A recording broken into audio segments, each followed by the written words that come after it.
sitting in my cupboard that that I tried once and wasn't all that impressed with, and just kind of left it back there. So Yeah. Now, what your favorite kava is something I've been wanting to try, but it's sold out. And now my favorite kava, which is Solomon Island, has run out. oh yeah. So I'm wondering if this is a common problem in the kava world, where you find a kava that you really like it, and then it's gone, it's sold out. Is that something you find that happens a lot, or are the producers able to replenish it in a reasonable amount of time?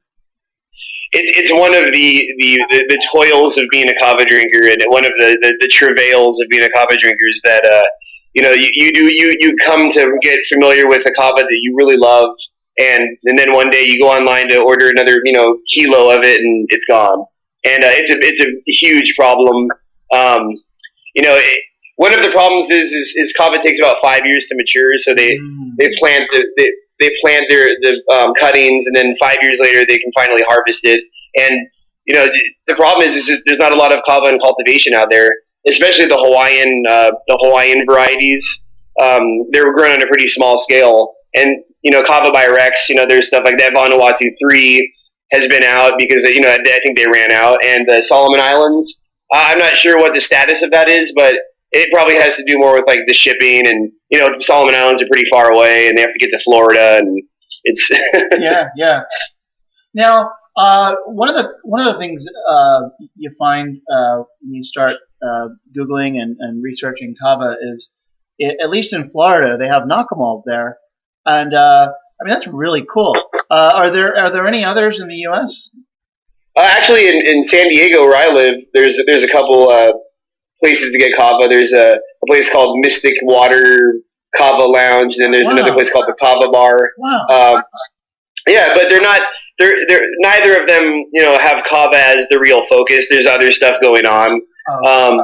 I get the impression, I've never been to Nakava in Florida, where the Nakamal at Home kind of sells their stuff and distributes from. But from what I see on the internet of that place, it looks like it's really awesome. And I wonder how that happened. I wonder if there's like a Pacific Island population there, or somebody went to the islands and just said, "Oh, this is amazing. I have to try to do this in the States." Like, do you know the story there? Like, how did that spring up in Florida? I really don't. I really don't know the story. I Nakamal at Home, the company Nakamal at Home. The guy that kind of heads things over there is a or just a really clever entrepreneur, and he travels around the Pacific Islands and gets different varieties of coffee. He's very dedicated, and I think it's probably I can't speak for him, but I think it's something that he just really loves and decided I'm going to turn this passion into a business. That's my impression. That's really cool. I mean, I live in New England, and I thought, man, it'd be so cool if there's a Nakamal here. But then I was like, they're never going to start a Nakamal in New England. But it'd be awesome if somebody would.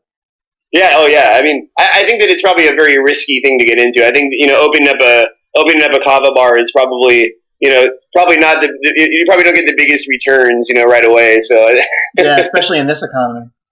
Yeah, exactly. Yeah, and I think the weather has something to do with it too. I think kava is more popular in kind of warmer climates.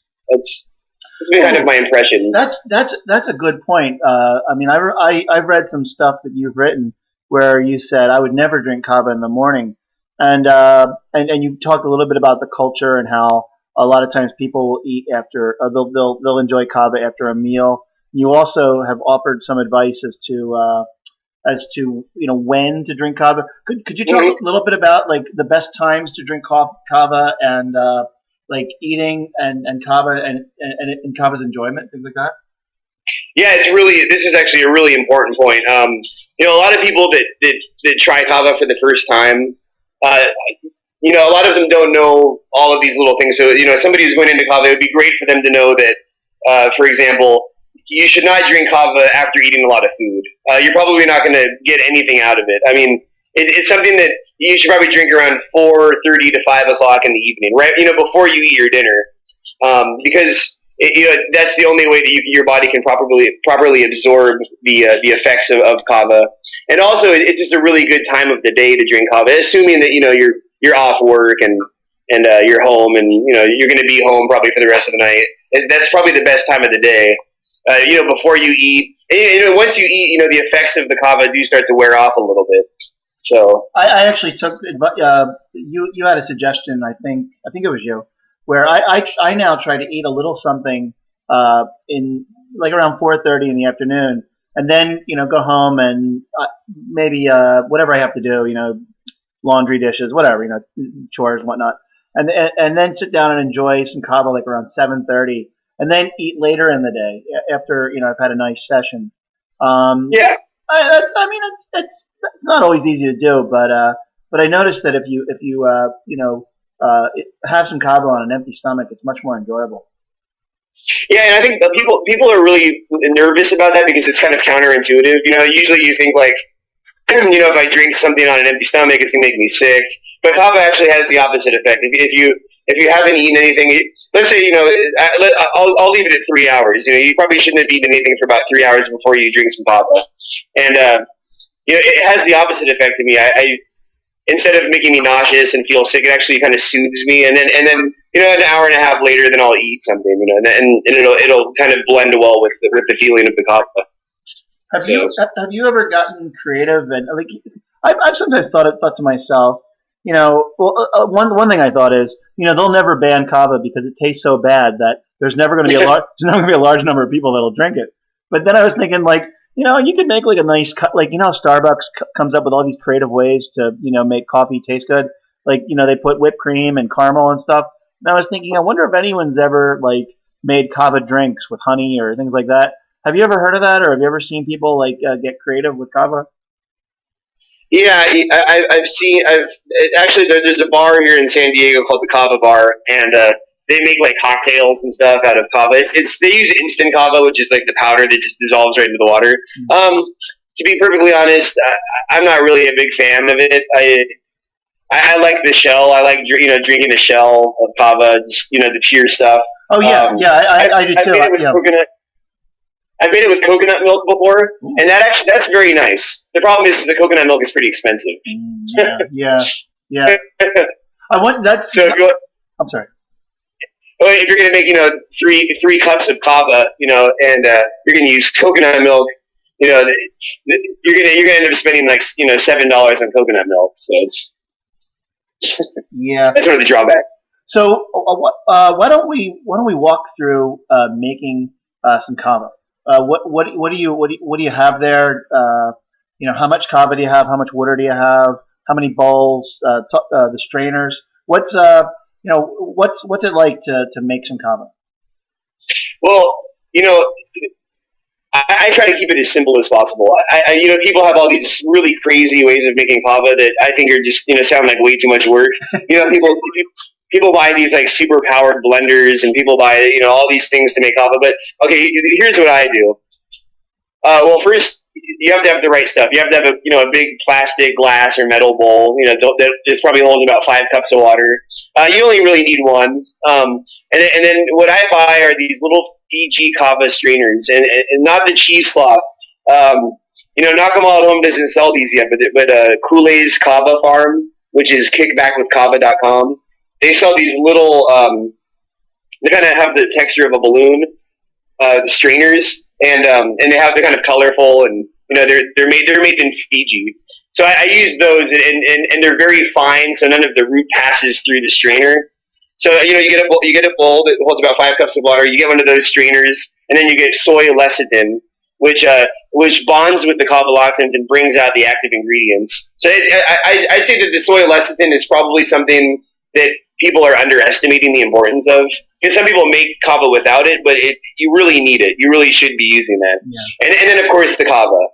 So what you're going to want, my recipe is I fill the bowl with about 3 cups of water, and then I put 3 tablespoons of kava into the strainer with a pinch of soy lecithin. I don't measure out the soy lecithin. I just use like a pinch, and then I just squeeze it under the water for about 10 minutes until the water becomes a dark.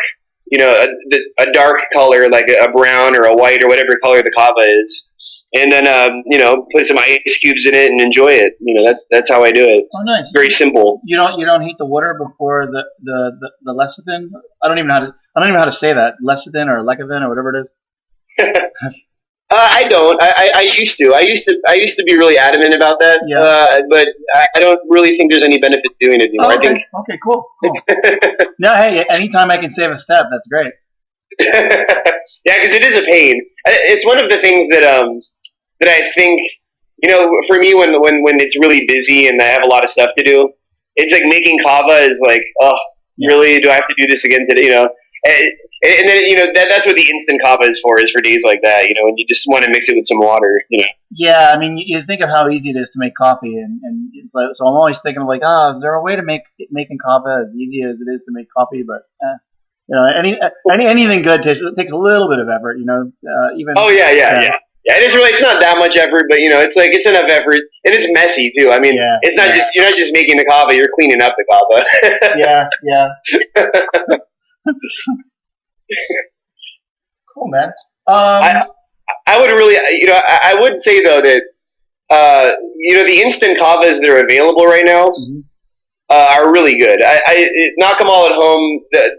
The Fire Island kava is really good stuff. I probably drink that more than anything else right now, just because I've been really busy lately, and it's just a very good kava. And it's actually different from the dried root because they actually make it from fresh kava roots and then they dehydrate it. So you're actually getting an effect closer to what you would get probably in the Pacific Islands from the instant kavas. Nice. Yeah. Cool, man. Well, anything else you wanna share for our inaugural Kavasseur podcast? Well, I think that it would benefit a lot of people to do some reading on kava. Outside of the kavasseur, Vincent Labat wrote a book called The Kava, the Pacific Elixir. That's a very good book. It's pretty technical. It's written kind of from a ethnobotanical perspective, but it's a very good book. And also just learn about the cultures of the people who drink kava, because I think it'll give people a higher appreciation of what they're consuming. That's really my advice. I mean, that's kind of one of the reasons I got so into it is because I'm an anthropologist and I'm so interested in other cultures, and it really does enhance the experience to know the background of the stuff that you're drinking. Oh, sure, absolutely. Yeah. And also, I want to say this. I get a lot of emails from people who get into kava for the wrong reasons. I mean, there's a lot of people that get into this stuff because they want to get trashed, and just stay away from it. Just if that's your approach, just don't get involved. Yeah, I mean, I'm not going to name names, but I've even seen it advertised that way, and I'm thinking to myself, like, I mean, I love coffee. I wouldn't dream of drinking 20 cups of coffee to I mean, I'm Irish. I like a glass of whiskey, but I wouldn't drink 20 shots of it till I'm puking in the lawn, Exactly. I drink it because I enjoy it and it's relaxing and it's, so, yeah, I mean, I think kava is delightful. Yeah, it's very good, and a lot of people, they sit down and they make a lot of, their first time kava drinkers, and they make a huge bowl of kava, and then they drink so much that they get sick, and it's just not worth it. And if people are going to get into it for that reason, they should go try something else, or don't try anything. Before we go, that's a good point. That's something that people should know is, what is a shell? Because I didn't have any idea. I just heard everybody saying, "Oh, I drink a shell," without knowing what that meant. And that's important to know. What is a shell? What's a good amount of kava? Yeah, we actually, this is something we should definitely talk about so people know. What is it? How much should you drink, and how frequently should you drink it, and when should you stop? That's a great question. Yeah, I don't know exactly how many ounces of kava go into a shell, but it's basically a half of a coconut shell. When they sell, I don't know where do you have shells at home? I got my shells from is it Knock 'em All at Home? I don't know if I'm saying it right. Yeah. Those are what I use, and they're pretty. It's like kind of like if you cup your hands together, it's probably something about that size. Yeah, I have a little kitchen scale, and I measured it out. Half a shell is 4 ounces by my measurement. A half of a shell. Yeah. Oh, okay. Yeah, that sounds about right. And I usually don't fill up the shell to where it's like spilling over the side. Probably drink like maybe 2/3 of a shell. Okay. When I fill it up 2/3 of the way, and I try to space it out like 10 minutes. Like have a shell and then 10 minutes later have another shell. Right. You definitely don't want to drink like